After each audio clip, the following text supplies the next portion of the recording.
memang dari pihak penggugat juga menyampaikan kan jika permohonan eksekusi yang mereka sudah lakukan dimohonkan kepada kepada PN Niaga Jakarta Pusat sudah dilakukan, dan kita tinggal menunggu. Secara itikat baik kita adalah belum ada sampai saat ini itu ya terkait pemberitahuan atau pemberitaan resmi. Secara resmi belum ada pemberitahuan, jadi kami masih menunggu seperti apa langkah-langkah berikutnya.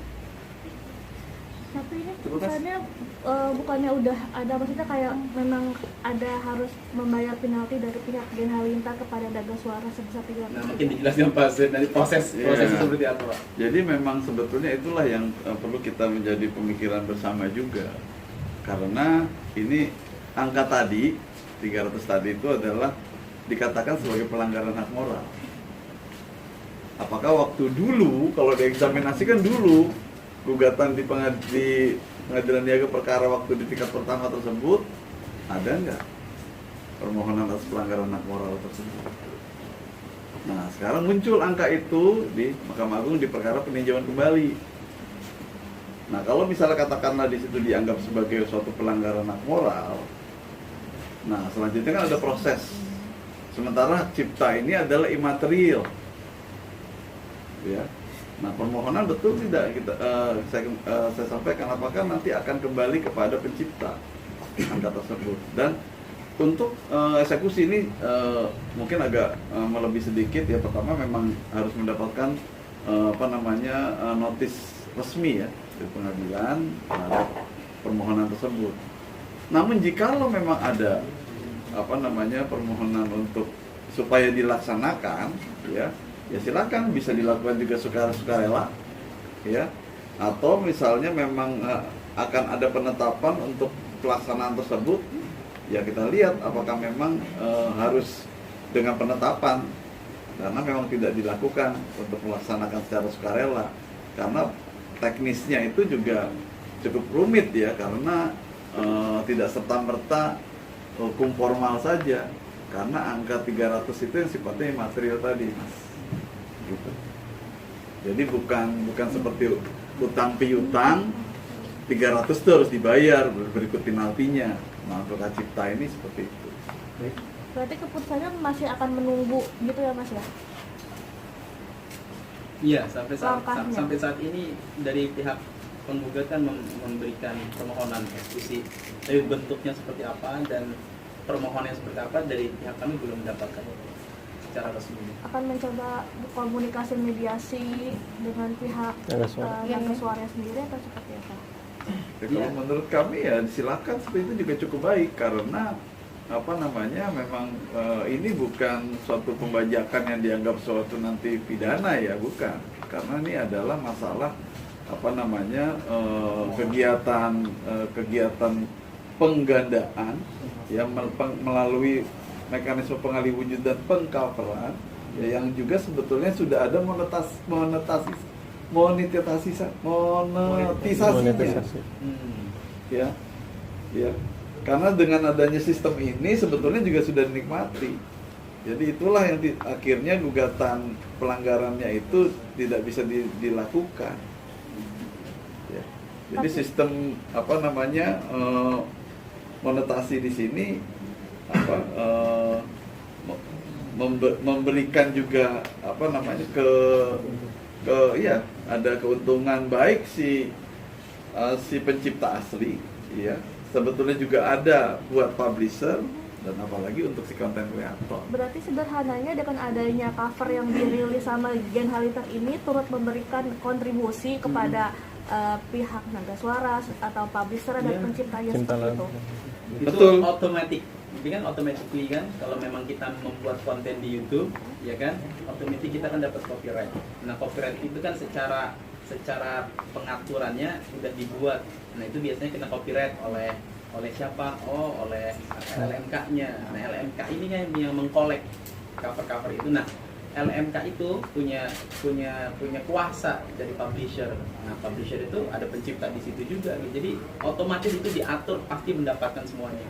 Nah sedangkan yang pengcover tentunya kan teman-teman pasti tahu gitu. Jadi tidak mendapatkan apa-apa.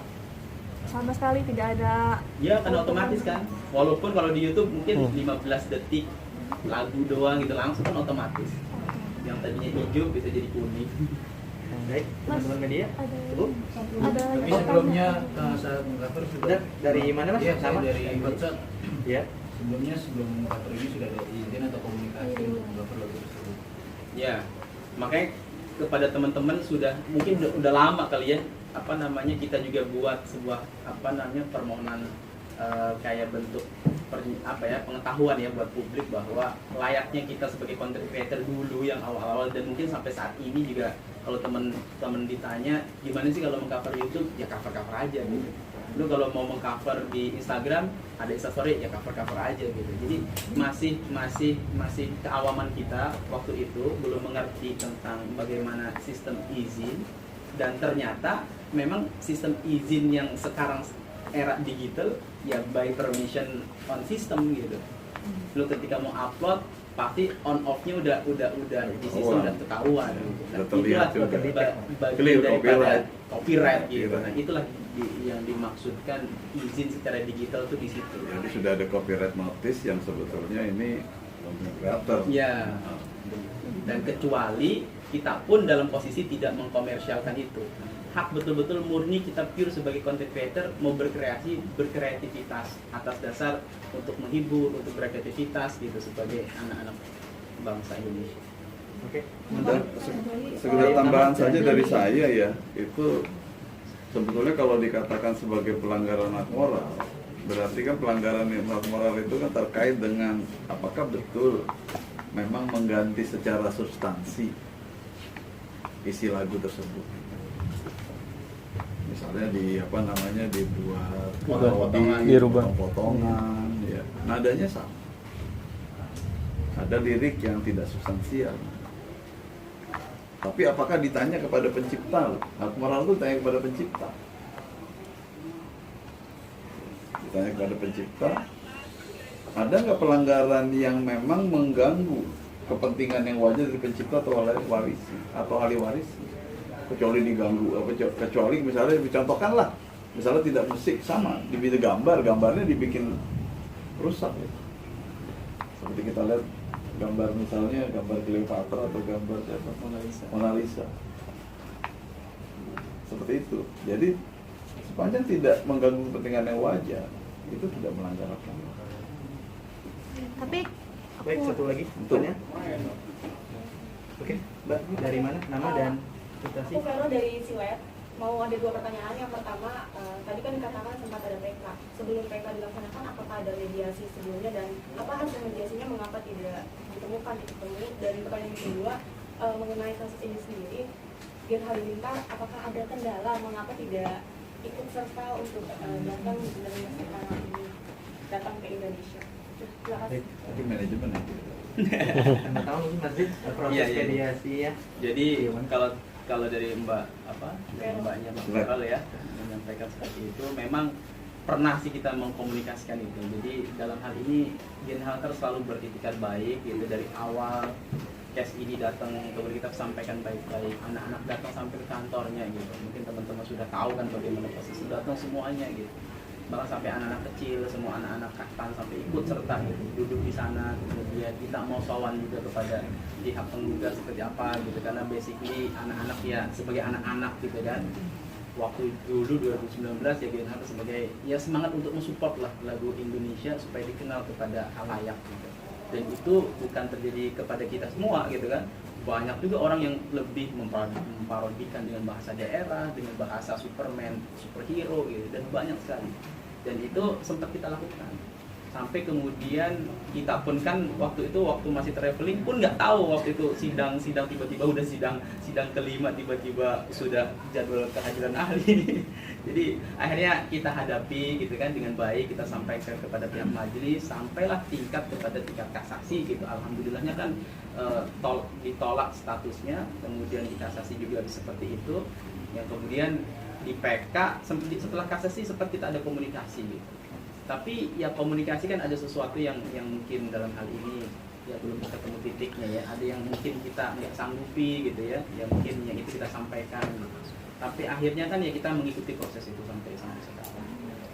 Gitu. Terkait anak-anak semua ya karena memang sekarang lagi ada edisi ke luar negeri. Di luar negeri itu ada perform, ada undangan dan lain sebagainya. Yang mohon maaf pada teman-teman, dalam hal ini saya mewakili gitu ya, mewakili Bang Atta, mewakili anak-anak yang lain. Kemudian juga Bang Atta lagi ada kesibukan, jadi mudah-mudahan ini jadi jalan buat penyampaian supaya kepada teman-teman tidak menunggu-nunggu kan beritanya gitu. Kurang lebih gitu. Itu dari Gen Halilintar sendiri belum bisa ke Indonesia bukan karena ada satu dan lain halangan ya? Bukan. Oke, terima kasih Jadi Mbak. alasannya kenapa Mas? Apa? Alasannya mungkin- Iya, masih banyak kontrak kerjasama yang dalam hal ini sebetulnya anak-anak mewakili Indonesia jadi channel speech untuk content creator ada yang kemarin di Dubai, di Turki, kemudian undangan daripada tourism, karena memang sekarang alhamdulillah Pak Suyud content creator Indonesia itu dipandang oleh dunia gitu sebagai contoh gitu ya perkembangan digitalisasi di beberapa negara. Ini jadi presiden kalau nanti ini dianggap pelanggaran hak moral. Iya, kurang lebih gitu Mbak. Tapi kalau untuk LMKA-nya sendiri sudah didistribusikan ke yang lain. Nah, Gimana gimana? kalau sudah menikmati belum?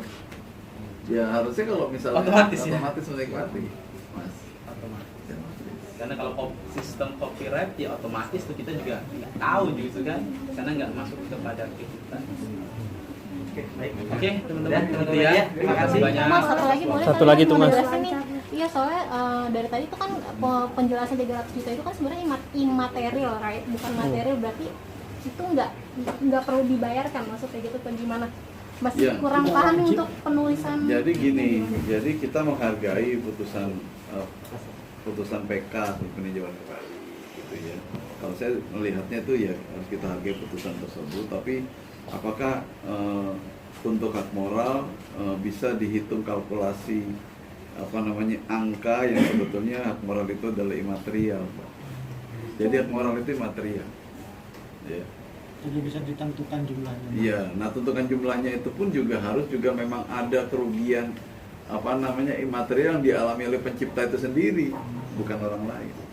Jadi angka itu betul-betul memang muncul memang dari pencipta. Gitu. Baik, Pak. Terima kasih.